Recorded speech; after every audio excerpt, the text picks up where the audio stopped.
Assalamualaikum warahmatullahi wabarakatuh. Hai guys, welcome back to my YouTube channel.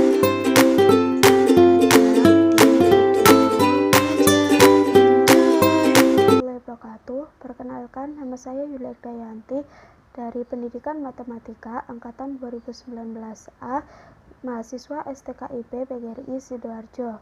Di sini saya akan menjelaskan sedikit tentang mind mapping dari pembelajaran inovatif dengan dosen pengampu Dr. Lestari Ningsih MPD. Sejarah dari mind mapping atau peta pikiran. Peta pikiran adalah padanan kata bahasa Indonesia untuk dua kata bahasa Inggris, mind dan mapping. Mind menurut Kamus Bahasa Inggris berarti kemampuan untuk berpikir, sedangkan mapping berasal dari kata map yang artinya memetakan pada sesuatu dengan menghubungkan kelompok materi dengan sumbernya, penyebabnya, dan sebagainya. Sedangkan pengertian dari mind mapping adalah teknik penyusunan catatan demi membantu siswa menggunakan seluruh potensi otak agar optimum.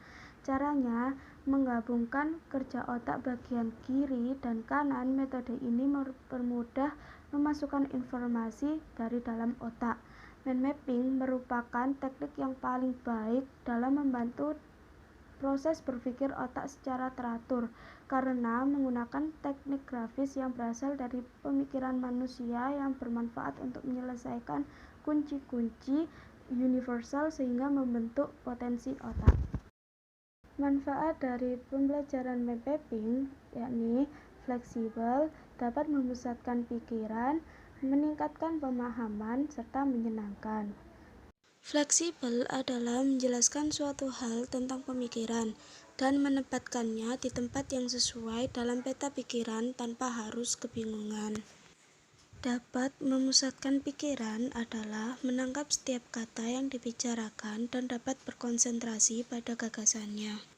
Meningkatkan pemahaman adalah peta pemikiran akan meningkatkan pemahaman dan memberikan catatan tinjauan ulang yang sangat berarti.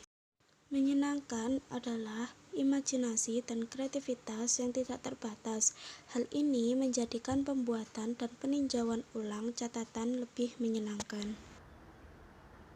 Sedangkan langkah-langkah dalam pelaksanaan pembelajaran dengan mind mapping yakni 1.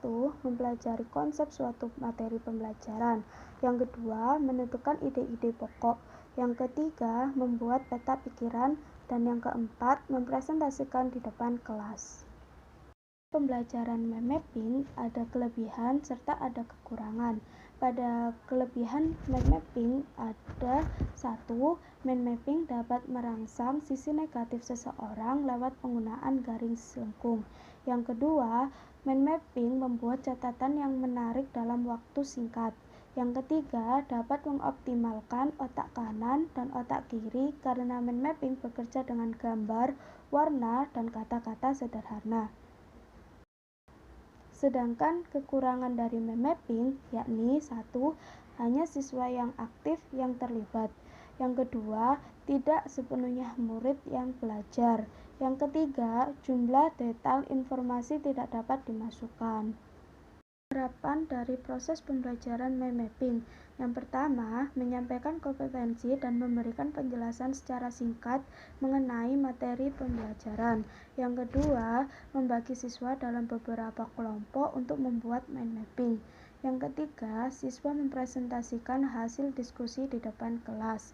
Yang keempat, memberikan kesimpulan dari pembelajaran yang telah berlangsung.